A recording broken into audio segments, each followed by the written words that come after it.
Салам достор, мен азыр Ысык көлдө жүрөм. Ысык көлдүн Тоң районунда социалисттик эмгектин эки жолку баатыры, анан кыргыз эл баатыры атактуу Таштанбек Акматовду тартканы келе жатабыз. Мына могу алдыдагы ошол Таштанбек Акматовдун ата конушу деп койсок болот. Бул жер мынакей сонун жапжашыл болгон жер. Ушул жерде туулуп, ушул жерде өскөн, ушул жерде малын жайып, ушул жерден айтор ийгиликке жол башталган экен да. Мына азыр ушул жерге келе атабыз. Буюрса сиздерге кызыктуу контентти сунуш кылам. Таштанбек ата, мына сиз кыштаган ушу ата конушуңузга келдик бүгүн. Сиз менен маектешүүнү көптөн бери каалап, күтүп жүрдүк эле. Анан Кудайдын буйругу экен, ал күн бүгүнкү күнгө туш келди да. Анан мына ушул жерде мен жаңылбасам бир жарым кылымдай кыштап, баягы сиз ал кезде бир бала кезиңиз экен, ошондон бери ушул жерди жайлап, анан кийин сыртка көчүп, бир керемет күндөрдү ушул жакта өткөрдүңүз. Анан ошону бир эскербейликпи бүгүн? Кантип башталды? Ал кезде сиз болгону 17 эле жашта экенсиз да. Biz 10-cu klassda 55-ci yılı, 1955-ci yılı bütkönden keyin ele kolxozda malçıga kişi yok. Malçı bolarga kişi yok dep. Anan oşul 10-cu klassda bütkönden keyin ele mal bagıp kaldım. Anan mal bakkadan keyin bir 3 yılça uy baktım. Anan 3 yılça uy bakkandan keyin uydu memleketke erkek öküzleriyle oşonu 1960-cı yılı oşonu etke töküp anan oşondagı jogorku salmakta et bolgondugu üçün Kırgız Assr Jogorku Sovetinin ardak gramataсын Kulatıp Aksakal özü tapşırgan.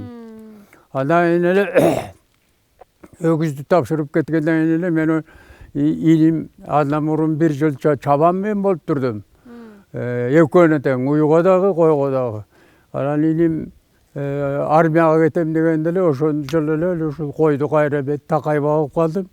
Анан эми мында койдун 33 жыл кой бактым десем туура келет. Анан эми 33 жыл болгондо ушул отурган жерибизде биз адегенде мындай сарай деген жок.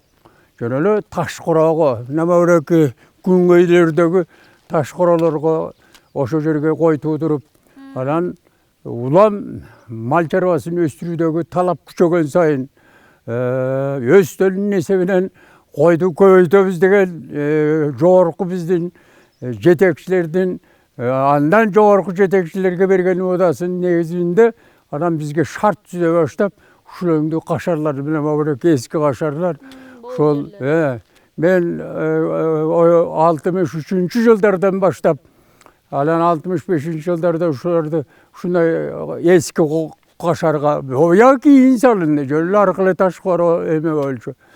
Анан ошолорго кой туудуруп, анан улам талап күчтүү болду. Мал чарбасынын көңүлгө катып койду. Анан ошентип отуруп кой чарбасын ушул жерден мына ушул сарайга кийинчерээк эме кылсам 76-cı жылы 60-cı жылы 65-ci жылы эмгек кызыл ту орденим менен сыйландым.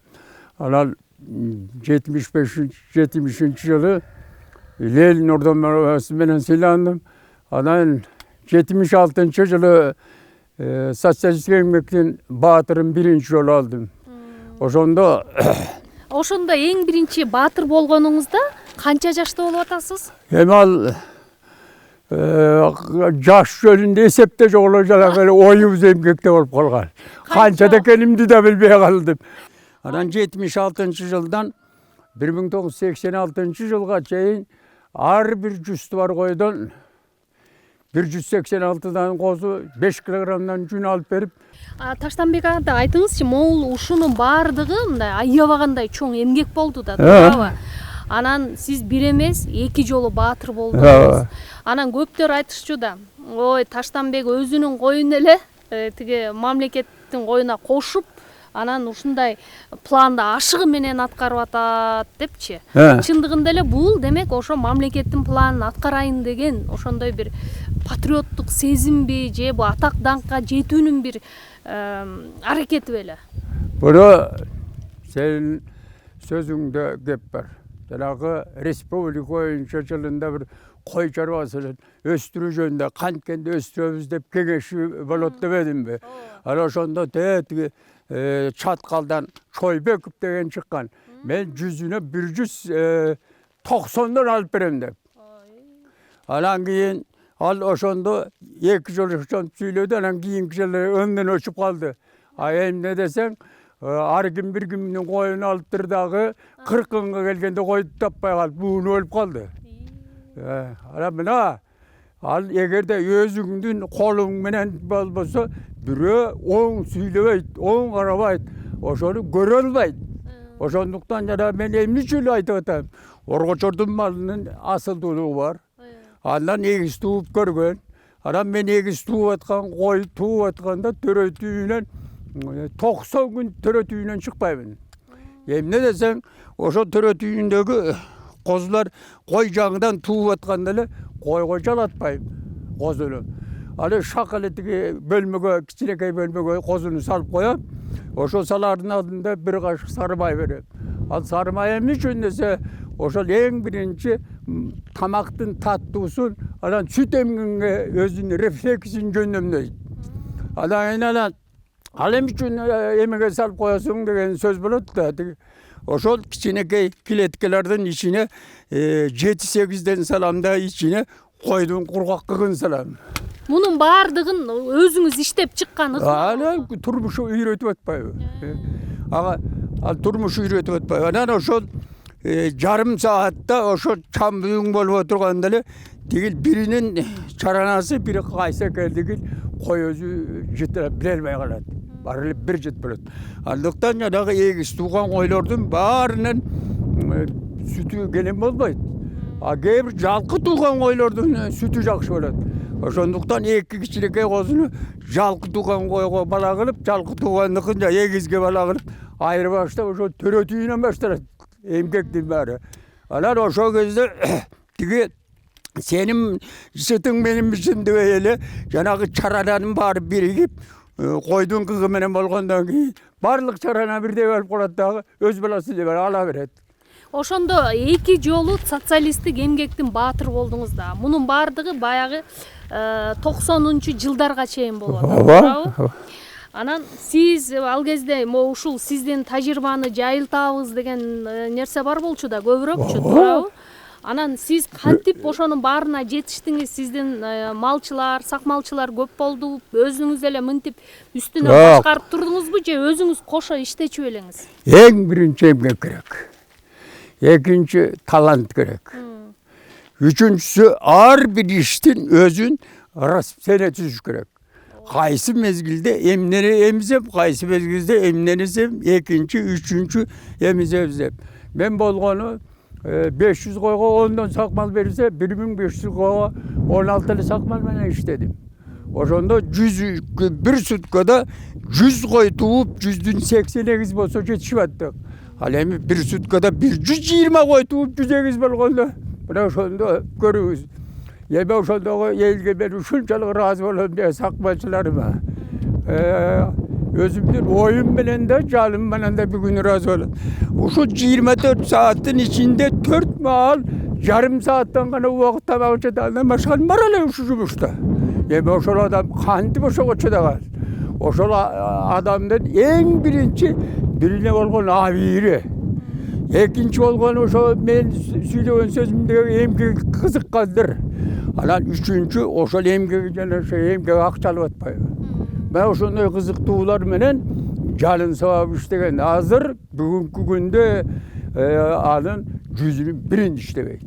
Эмне десең, бүгүнкү күндө коомдун өзүнүн учурунда жана жеке менчик дегендин өзү бул менин оюмча өтө эле анча татыктуу эмес экен.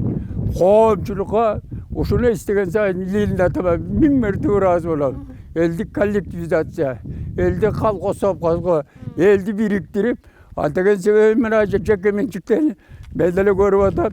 Мындан 2 жыл 3 жыл қарғалың тұрса сыртта топозун бар эле талак өлүп калды. А илгери ат башыда қарғалың түшкөн самолет менен тойып ташыган. Ал эми канча өлүп атса дагы бир киши жардам барбай эмне кылып атасың деп жардам жок.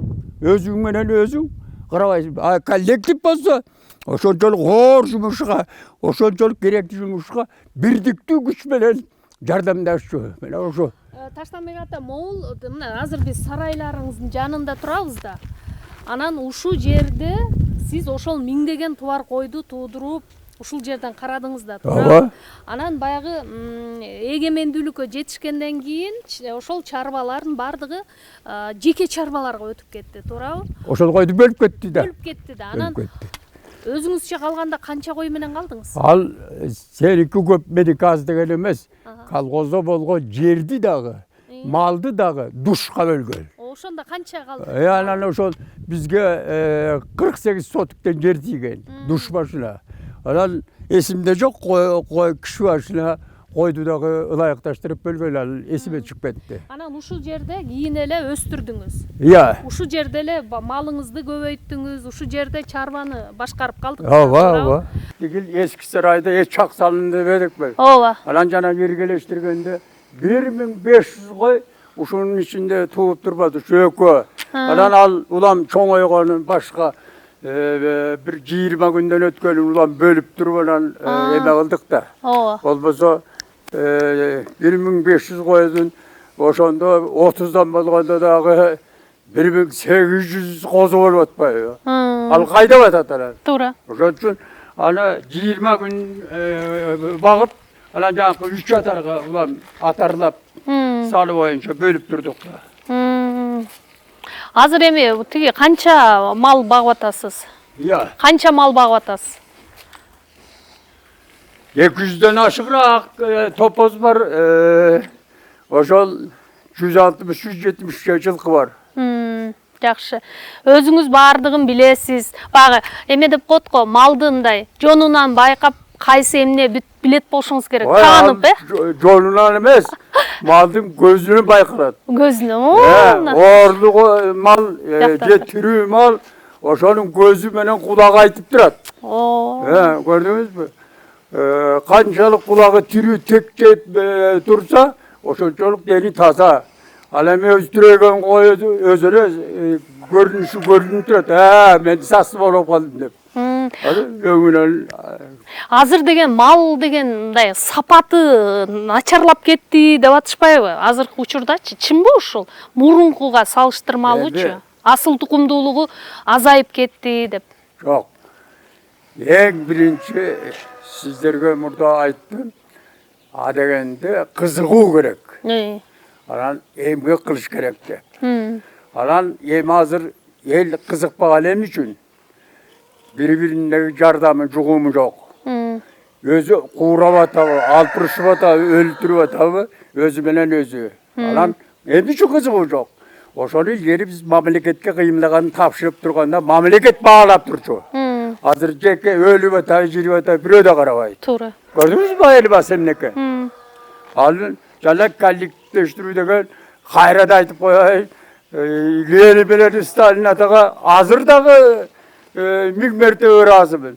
Ошол элди бириктирип, коомдоштуруп, ынтымакташтырып, азыр иргилештире албай атат, бириндетип кетип. Ушул ортосунда айырма чоң. Чоң маселе жашоонун эң негизги булагын жоюп сатырбыз жеке менчикке. Мен буга нааразымын. Өзүмдөн жеке менчик менен байып атам дечи.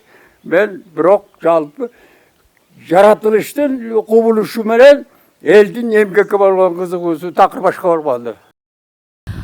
Сыртка кайсы жылдан бери ушул топоз багууга өтүп кеттиңиз? Сыртка мындан түшкөндөн койду түшкөндө Кыргыз ССР Жогорку Советинин төрагасы болуп 4 жыл иштедим. Анан дыйкан ордо деп жеке менчиктерди, дыйкандарды коллективдештиребиз деп, мына азыр ошол мен дыйкан ордомду эми баштап атышат. Канткен иргелештиребиз деп. Анан ошол менен иштеп, Alan keyin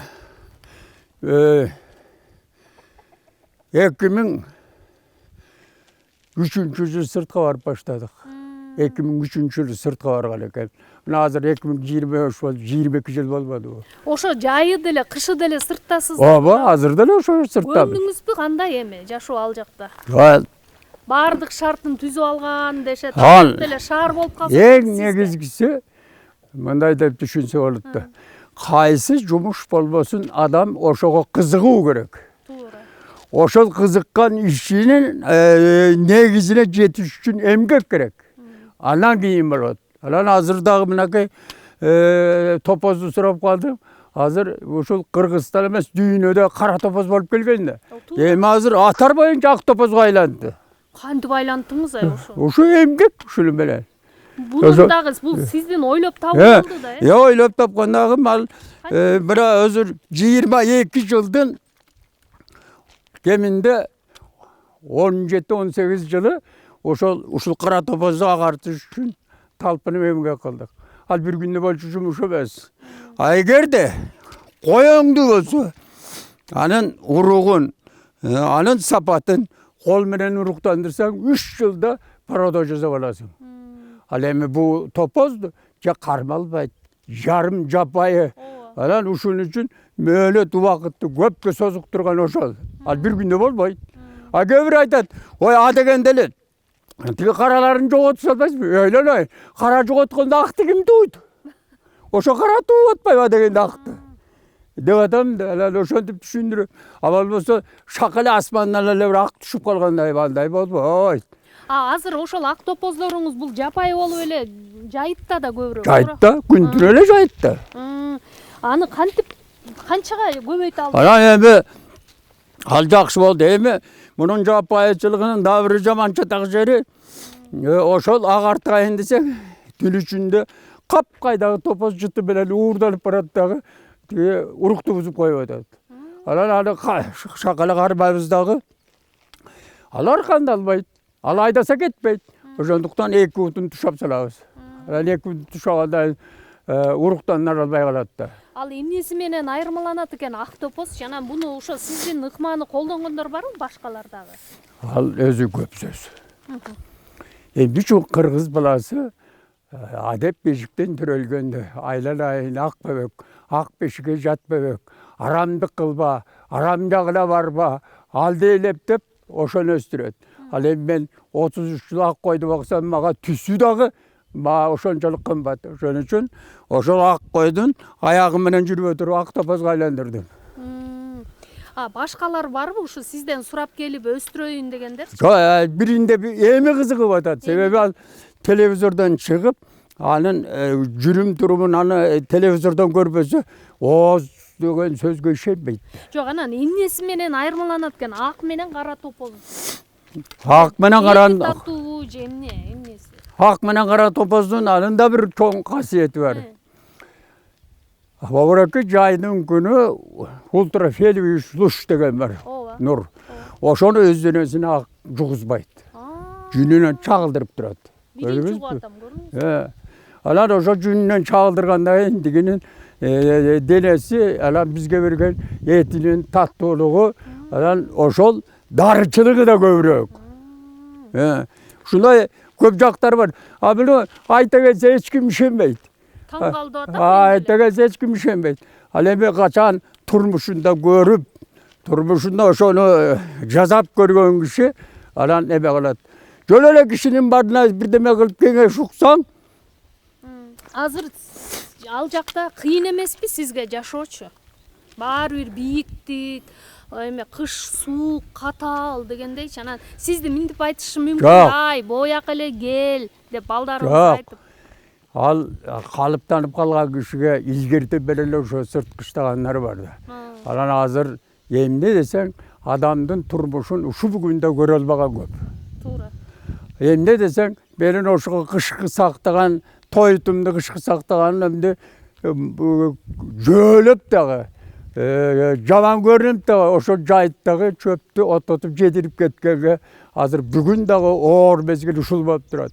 Көрө албастык. Анан азыр бүгүн да ошо Жалаң эле өзүм малым эмес, бирөөнүн малын коюн кошо кайтарам. Себеби чектен өткөрбөш үчүн.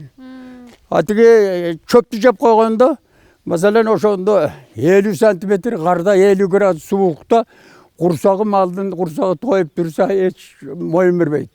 А курсагы тойбой ачка болсо суукту көтөрө албай өлүп калат. Ошон үчүн жанталашып атабыз, бирок кошуна колоңдорду өтө жок жетекчилиги деле кеңеш кылып атабыз. Алар чоң жардам берип атат. Бирок адам деген адам экен, көрө албастык көп. Туура. Азыр сизге жардамчылар барбы же өзүңүз эле? Уулум өгөн неберем менен мен. Бирок сизди деген атты дагы кыйын минет деп атпайбы? Ал атты кичине ашырылтып койгон.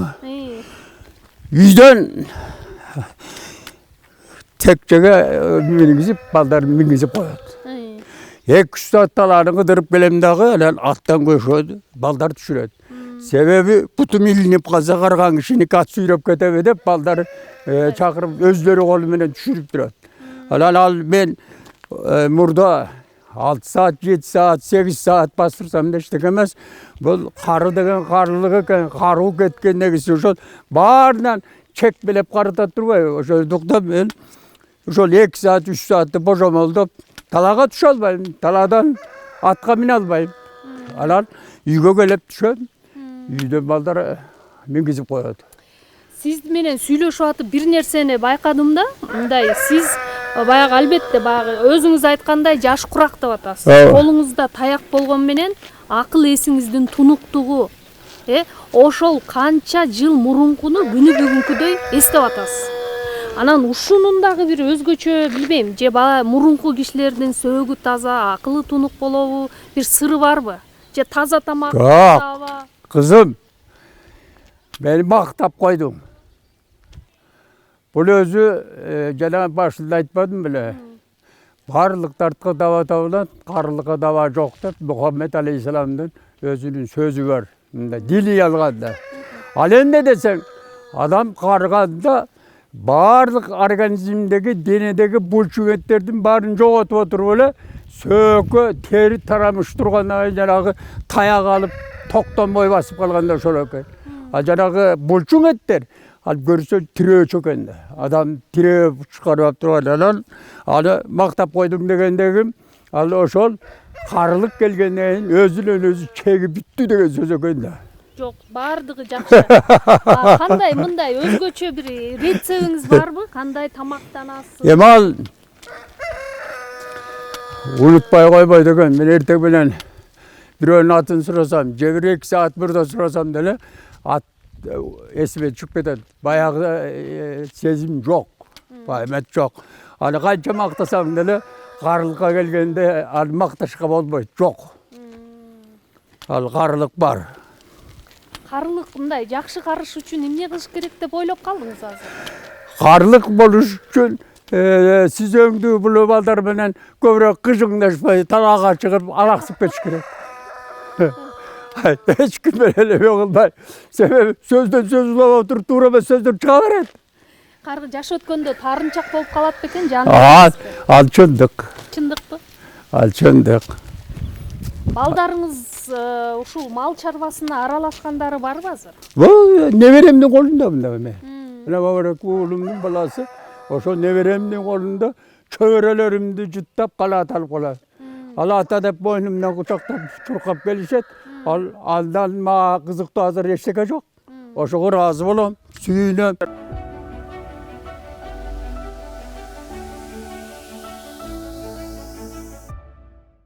Таштанбек ата, көп мындай эң жогорку сыйлыктарды алдыңыз да. Эл баатыры болдуңуз. Мына 3 жолку караңыз, көкүрөгүңүздө жылдыздар жаркырап турат. Анан ушул көп сыйлыктардын ичинен кайсынысы жүрөгүңүзгө өткөчө жакын алган сыйлыктарыңыздын ичиненчи? Мен 1955-жылы багып туруп, 56-жылы Тоң райком комсомолунун ардак баракчасын алгам. Мени дүүлүктүрүп, эмгекке шыктандырган ошол баракча. Бул баалуу болгон экен да, баалуу. Себеби адамдын өзүнүн ой сезими эмес, канынан өйдө эмгекти көздөй ошол шыктандырган. Шыктандырып ошого кызыктырып салды да. А баатыр алгандагы сезимдер кандай болду? Баатыр алганда 1976 жылы баатыр алдым. Албетте кыргыз баласы эң негизгиси көппө деген сөз бар да. Ошону баатыр алып кеткенден дагы Кудайга тобо келтирип, элге ыраазы болуп, элимдин ошол багыт бергендегисин жогорку жетекчилерибиздин анда коммунисттик партия болчу. Партиянын ошол адамдын эмгегин баалагандык, эмгегин шыктандыргандык деп ошол ичибизден алдаганча сыйынуу болду. Анан бул 3 жолу баатыр болгондон кийин мындай өзүн башкача сезип, текебер болуп калган мүнөз күттүңүзбү, жокпу бүгүн чынын айтсаңыз? Бул өзү адамдын өзүнүн деңгээлине жараша. Эгерде чыныгы эмгекти сүйгөн, элге кызыгуусун билдирген адам канчалык эмне берсең дагы ошонун артынан огото да курчу эмгек кылыш керек. Ошого шыктаныш керек, ошого кубаттаныш керек. Мен мындаймын деген, ал кыргызча сөз айтканда, ал кесир болот. Мамлекеттик эң чоң кызматка канча жашыңызда барып калдыңыз ата? Эми 90 жылдан кийин келдиңиз. Жок. 89 жылдар болуш керек эле, ошол. 87 жыл. 90 жылдын апрелине чейин болбодум. 87 жыл. 87 50 жаш кезиңиз экен да, 87. Анан кантип макул болуп калдыңыз? Чабандыктан ал чоң кызматка барганда мындай жүрөк сүнгөн жоксуз, коркуп, эмне болот депчи? Ал бул өзү Кандай болуп кетти? бир топ чоң сыр. Айта аласызбы бүгүн? Бир күнү Абсамат Масалиевич уш жерде кой багып турса, şunu maşinesini жибериптир. Ала машинесин жиберип, bu Оргочор совхозуна, абай тиги Улакол совхозуна. Ажан ошол Улакол совхозунун бабыреки той базасында ошол жерде экен, анан мен бардым. Анан жүрү деп ошол ырбаачы, балчылардын баарын кечке кыдырдык. Анан кечке кыдырып турганын кечинде ошол базада эч ким жок. Ээн жер. Анан Таштамак Баршуч, мен сени Кыргыз ССР Жогорку Советинин төрагалыгына ойлонуп турам деди. Анан чочуп кеттим мен. Ой, Абсамат Масалиевич, мен өзүм орус тил билбесем. Орус тил билбесем. Анан ушунча жыл мал багсам мен ал чоң кызматка бара албайм. Барбайм мен дедим. Анан барбайм десем, бай, Таштамак деди. Төрөбай Кулатович 4-эле класс билими бар болчу, шахтер болчу, 40 жыл башкарды деди. Ошондо ой, мен шак дейтишти. Бар, тетигин жерге бир 20 мүнөт ары бери басып тургандагы ойлонуп жооп бер деди. Анан ээн жерде ары бери бастым. Анан басып, тигин ойлонуп туруп, анан СКнын секретары өзү келип ушинтип аткандан кийин биздин партиябызда тапшырма деген болот. Жогорку жактан тапшырат. Анан мени тейтек деп атамын. Деп анан айттым, келдим дагы, деди. Абсамат Масалиевич, мен өзүм тилди билбеген кемчилдик жагым көп. Ошондуктан эгерде сиз макул болсоңуз, мага көмөк берсеңиз, мен макулмун дедим. Анда болду деди. Анан кийин партиянын саясатын көрүңүзчү. Бул сөздү энеңе да айтпа, атаңа да айтпа, колуктуңа да айтпа деди. Жөн малың бага бер деди. Малым бага бердим. Анан жүрүп отуруп анан Ошто Кыргыз ССР Жогорку Советинде бир орун бар экен, ошол жерден анан шайлоо жүрүп мени ошол жерден шайлашты. Анан анда дагы эче бир кызыктуу балдар бар да. Анан алар суроо берди. Таштамак бар. Ушул Ысык көлдө туруп, Кыргызстандын бар жагында туруп, анан биздин эмне кандидатураңызды көрсөтүп атасыз деди. Анан мен айттым, бул өзү партиянын камкордугу, партиянын көрөгөчтүгү, уш жерде кой чарбасын өстүрүүдө кемчилдик бар. Ошону главный зоотехник болуп иштеп берген деп жатат. Анан главный зоотехник тияктан келсем чөгүп сурасыңбы? Агар силер шайласаңар кичине кадырлуураак иштеп берем го деп тамашалап койду. Анан ошону мен ошол жерден шайлоо жүрүп өтүп кеттим. Андан кийин сессия чакырып, анан сессияда мени төрагалыкка шайлап коюшту. Кыйналган жоксузбу? Ошол учурлардагы иш кандай өттү сиз үчүн? Ал кыйноосуз эчтеке жок. Туура. Арзан деген менен ал жатып алган кишиге арзан, эртесе эчтеке жок. Канчалык кыйналсаң, канчалык мээнет кылсаң, канчалык ошол азабын тартсаң, ошол мээңе сиңип калган тажрыйба. Ошондуктан ошого далалат кылыш керек. Көрдүңбү? Эң биринчи мындай ой болуш керек. Ойдун далалаты болуш керек. Ага эмгек керек. Анан ошол менен анан иш болот. Ал жөн эле орноп койгон эчтеке жок. Орнотуп койгон эчтеке жок. Сууну идишке куюп койсоң да ошол жыт өзгөрүп кетет да.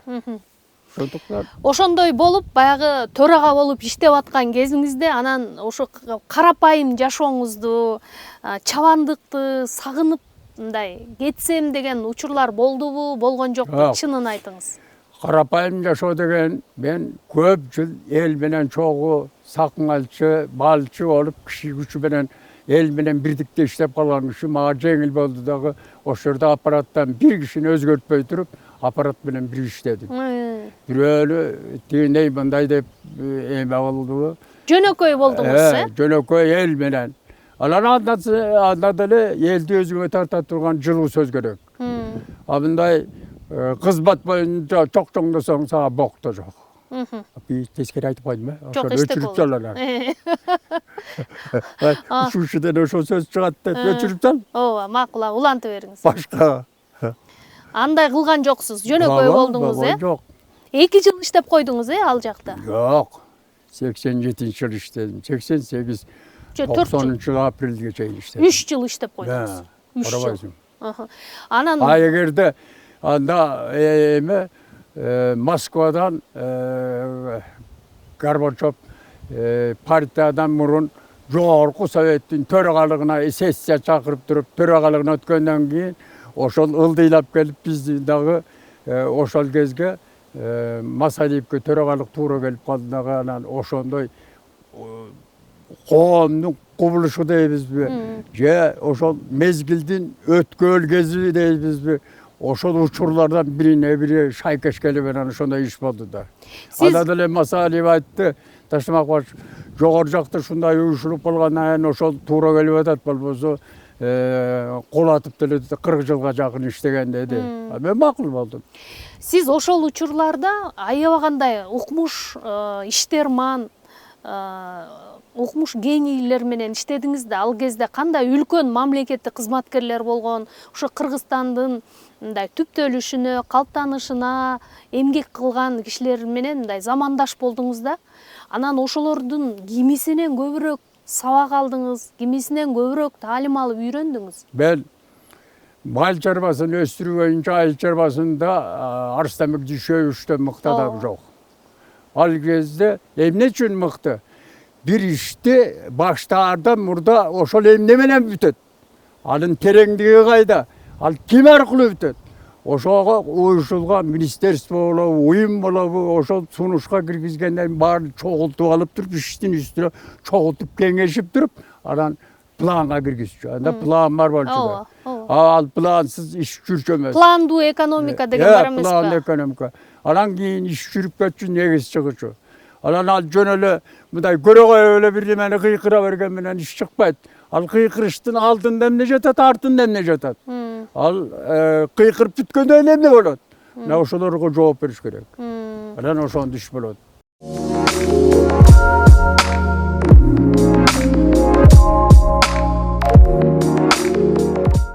Айтыңызчы, ошол жылдарда эми муну сурабай кое албайм. Мындай кийин сиздин Таштамбек болушуна сиздин биринчи жубайыңыздын салымы опол тоодой болгон дешет да. Албетте.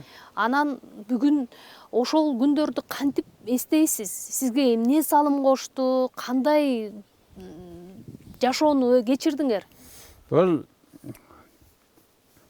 жолдошуңдун akıldılığı, ailekerligi oşol özüңdün sunuşuңdu, kеңешиңди же туура таап, же тескери жагы бул экен деп, ошонун өз оюна жараша ошону баалап, айтып, башка жөн тескери жагын алып барбай, оң жагын көздөй акыл кошкандан артык эчтеке жок. Менин мурунку аял ошондой болчу.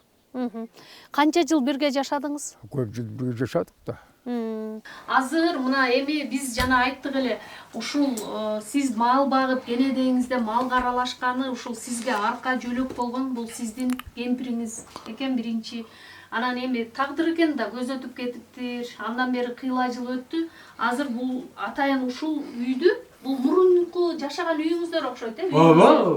Үй музей кылып коюпсуз. Ушул жерди айтып бербейсизби өзүңүз эми? Жанагы мен жогору жакта айтып кетпедик беле. Ооба. Рорка дегенде таш корого, мал багып таш корого өстүрдүк эле деп.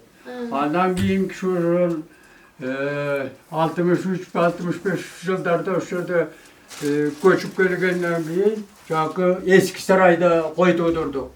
Анан эми ошондо мен ушуну менен бирге көп жыл жашап жагы 9 балалуу болдум да. Ал бир анан эми мунун эмгекчилдиги мына мен бир ай техникумда окуп кетип атам. Бир ай институттан окуп атам. Анан ошондо калган жумуштун баары ушуну көз барып атпайбы. Ал бирде.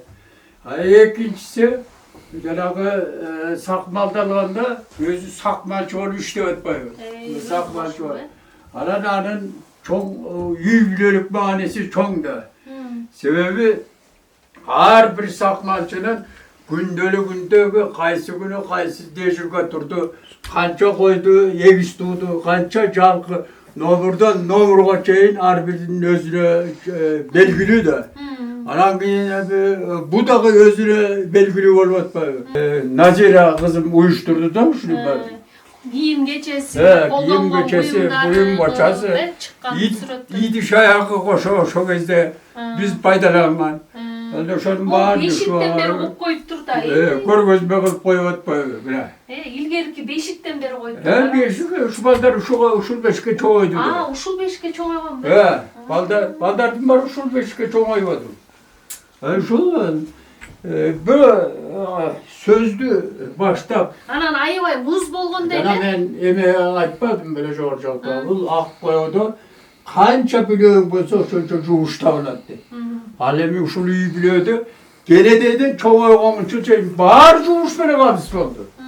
Анан жана эмгекчил болуп калган дагысы ошолордон да. Жанагы дебири кокуй кызым чоңойду, кокуй балам чоңойду, кой тийбеди. Анда эмес. Ошонун өмүрү, ден соолугу, кийими бүтүү курсагы токкусо эмгек иштеш керек. Эмгекке тарбиялаш керек. Ал эмгек деген өзүнө жугат. Анан өзүнөн бирдеме калат. Анан ал жалкоодон эчтеке чыкпайт. Таштанбек ата, могул жубайыңызчы биринчи уз болгон деген ушуда жана Гүлмира кызыңызга өткөн ошол эме карабайсызбы? Шырдагы, көлдөлөң башкасы баары. Ооба. Баары ошонун баары эмгек. Эмгек. Бир эле сөз менен айтканда эмгек. Эмгек баарына жеткирет. Балдарга сиз кандай тарбия бердиңиз? Кандай ата болдуңуз? Эми аны эл өйдүлдү сүйлөсө ар кандай сөз боло берет. Бирок коомдун өнүгүшүнө жараша коомдо эмне талап керек болуп турса, ошого аракеттендик. Ошол биздин учурда балдарга билим берүү аябай кызык болду. Мен баарын жогорку билимдүү болдум. Жогорку билимдүү, баардыгы билим алды. Анан ошонун негизинде анан аны кыйкырып, өкүрүп, ызылдап, тигиндей мындай деп кемчилдигин чукугандан эчтеке чыкпайт.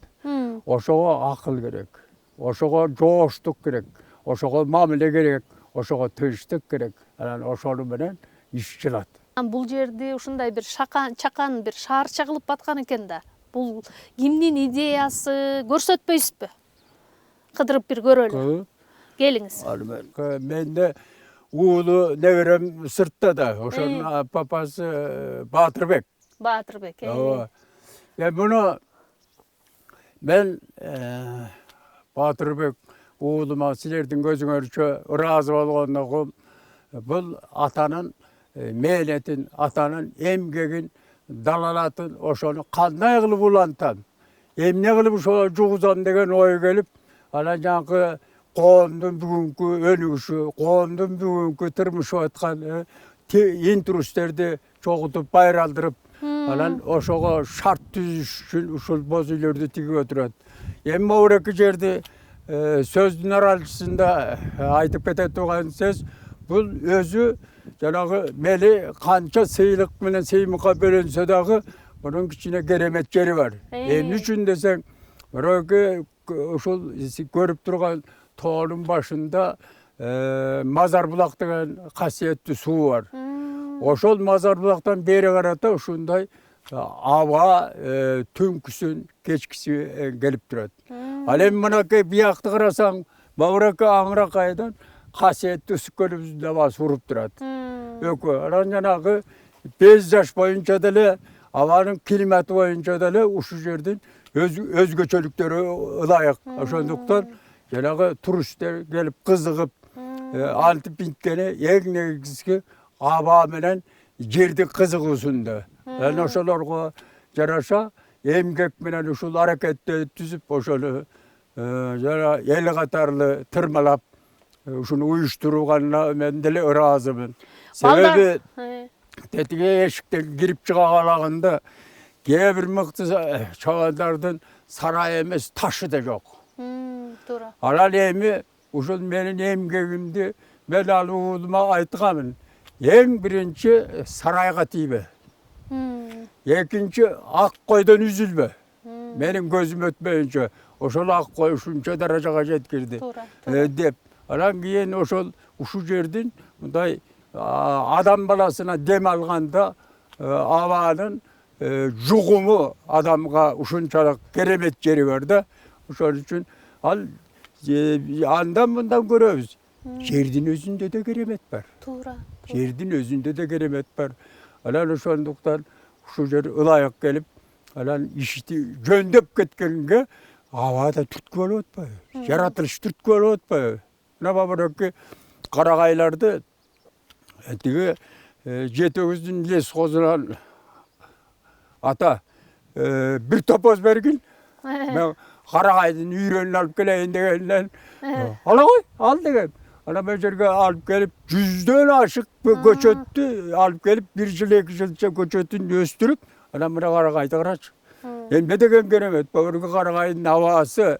Анан мен көзү жок мактап коеюн, ошол атанын жугун жуктап, ишин улатканын керемети да. Туура. Болбосо тет жактан жетегизден көчөт алып келип, көчөттү мындай бак кылып, карагай кылып койгондун өзү bu da çoğun emgek. Баягы сиз балдарыңызга ушундай бир сонун тарбия бергениңиздин эмеси да, жыйынтыгы да. Анткени Албетте. алар бул ата конушту таштабай, көчүңүздү улантып атат да, туурабы? Эми бу жерде башбак садык кичине шаар чапайды болот. Түн ичинде деле жылтырдап шаар чапайды. Ошону көркөлө адамды ыраазы кылат. Туура. Көркөлө ошондой. Бияка менимче баягы Таштанбек атаны көрөбүз, сүйлөшөбүз деп келгендер да көп болот да бияка, туурабы? Мен чабан болуп турганда Кыргызстандын баардык булун бурчунан чабандар келген. Ооба, азыр деле. Ошко түштүккө барсам дагы мелеңдеген улуу ушу үйүңүздөн бир чыны чай ичти келе деп кол куушуруп мени көтөрүп алышат. Анан мен ошого ыраазымын да. Ооба, сөзсүз. Мен ошого ыраазымын да. Албетте, албетте. Ооба. Анан бул жака уулуңуз чакан өзүнчө бир атам сырттан жайлоодон келгенде эс алсын деп баягы баардык шартын түзүп бир сонун үйдү дагы салып койгон экен да өзүнчө. Азыр келиңиз, биз ошол жакка дагы кирип анан маектешели. Бек ата, мына азыр үйүңүздү көрүп чыктык. Анан ушул терезени аябагандай сонун чоң кылып, тоону каратып, балаңыз жөн жеринен салып бербесе керек. Албетте. Өзүңдүн ишиңди улап турганга, ошону улап кеткенине канчалык ыраазы болосуң. Мен ошол талаадан сырттан чарчап келип, ушул үйгө келип, терезени карап, тетиги бийик аскада канча жолу кыдырып, ошону аскадан аскага койду чубатып себирип келем. Анан ошонун баары элес калып атат да. ошончолук мээнет анан колго тийип атпайбы. Анан сүйдөсүң да. Албетте. Анан уулуңуз ушул музей, атамдын музейи калсын деп музей да уюштуруптур да. Hem muzeyde bir ele уулum emez. Kızım ne var? Gülbere var. Anam baldarım var. Anam bağırıp çoğuluptur. Bir kişinin oradan gelmeydi. Oy gelir. Aca sağa bir kişinin oradan gelmeydi. Şonduktan şu cavılıp, şunu emgek kılıp, belek kılıp berip atpay şöyle kaldırıp kiyinki muğundarga. Eң сонун. Жүрүңүz анда ошону көрөлү.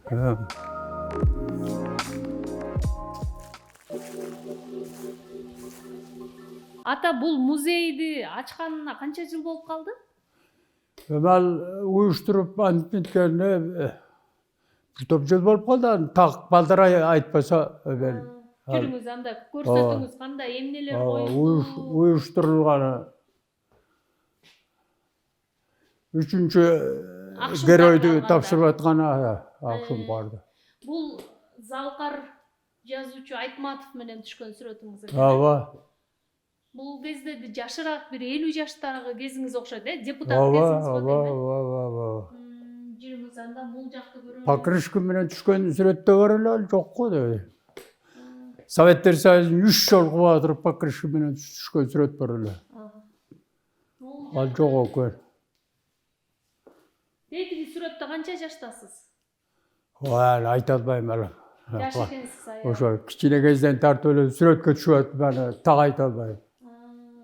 Бул алган сыйлыктар.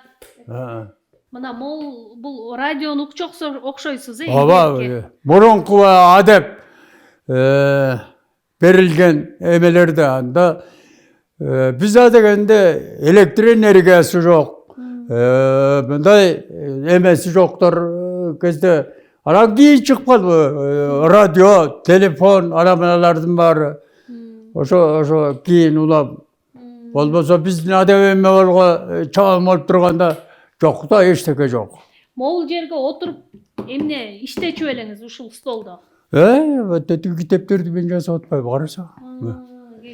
Ошо китептерди ийгилгемден башталып сакбалчы жана чабан бригадалык бригада ошол ушулар мен өзүм жазгам мына.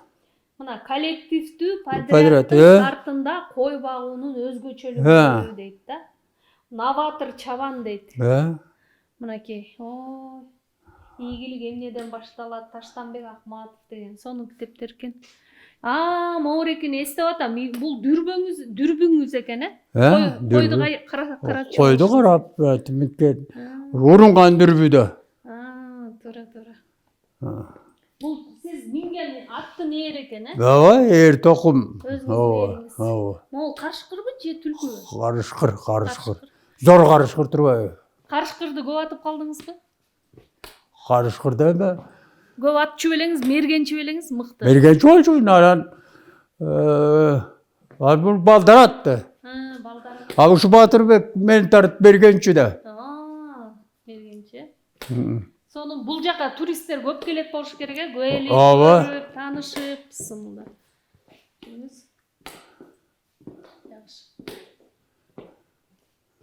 Жана куттуктоолор, тигиде мыналар баары, тияктан келген телеграмма мыналарды баары да. Мен мурунку байбичем.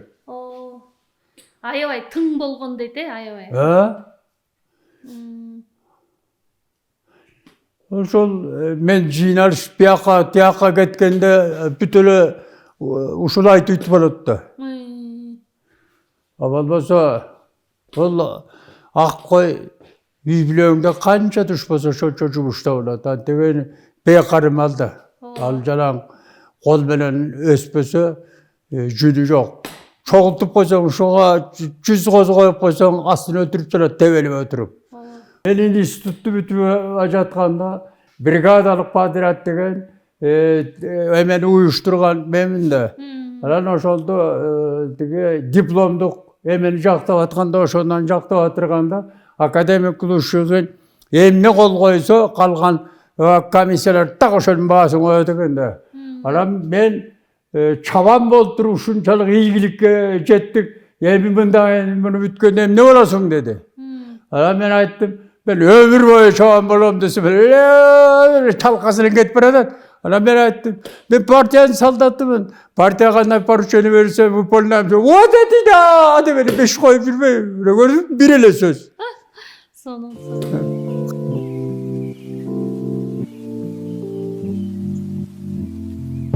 Ата, могул жашыл диван өзгөчө диван экен. Илгерки диван окшойт да. İlgerki de böyle. Бул сиздин диванбы? Oşandan saktal kaldı değil mi? Сакталып калды.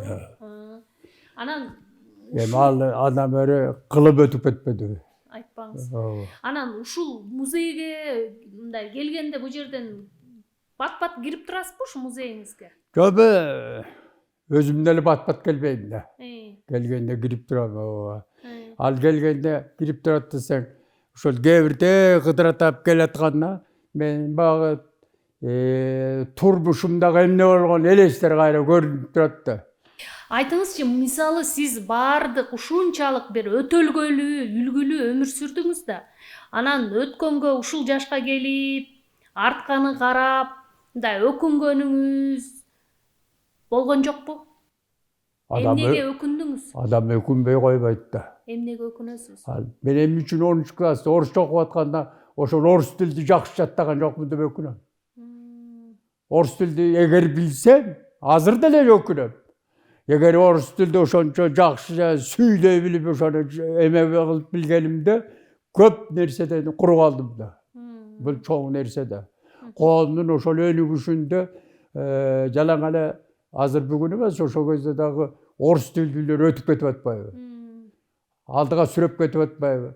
Жана айткан сөзүңдү орусча так берсең, алдагы элге даамды жетет эле да. Ал бүгүн деле өкүнөм. Туура, туура. Бүгүн деле өкүнөм. Эмнеге сыймыктанасыз? Менби эмгек кылганга сыймыктанам. Эмгек. Алла илелин ата оку жана оку деп атпайбы. Мен айтар элем, эмгек жана эмгек.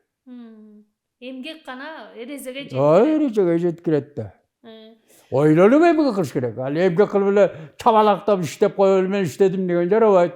Ойлонуп, маңызы барбы? Я ошонун арты эмне болот? Келечеги эмне болот? Ушуну иштесем туура келеби? Ойлонуп туруп эмгек кылыш керек. Азырчы мына сиз баягы ушул куракка келип, анан балдарыңызга кандай насаат калтырып атасыз? Мисалы, эмнени көбүрөөк айтасыз? Балдарым андай болгула, мындай болгула деген насаатыңыздын өзөгү эмне? Bu baldарды баарлык нерсеге деле айта бергенде эмес, турмушту көрсөтө билгенде. Турмушту көрсөтө билгенде. Анан ал айтылган азыр деле илгери бир акылдан жанына отуруп, анан кеп сүйлөп бериптир бирөө. Кеп сүйлөп берсе, ай, ушуну кулагың менен уктуңбу, көзүң менен көрдүңбү десе, кулагым менен уктум дептир, анда сеники калп дептир. Eğer gözük menen görsem kim bolot ele dep. Anan жаңы балдарга көзүнө элестетип көрсөтүп атпайбы, ошол калды го дейт. Эң соңу, эң соңу. Ал акыл менен карабайсыңбы? Кулагың менен уктуң беле, көзүң менен көрдүң беле дейт. Кулагы беле, а сеники калп дептир. Ой. Азырчы, мисалы, мындай жаш өткөндө сиздеги баягы өзүңүздү кандай карап, кандай басып турушуңузга, ичкен тамагыңызга кандай карап маани бересиз? Күнү эле бүжүрөп барат. Бүжүрөп. Кароо жок. Алсырап. Басканымда, отуруп турганымдагы тигине менен ойлогон оюмду унутуп калганымда ушунун баардык жагы кемчилдеп жүрүп отурат экен да.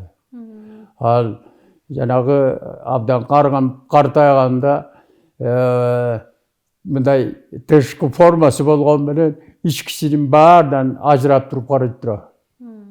Бирок азыр эми кемпириңиз сизге арка жөлөк болуп аткан турбайбы? Ооба. Эми дагы көп жашаңыз, оорубаңыз.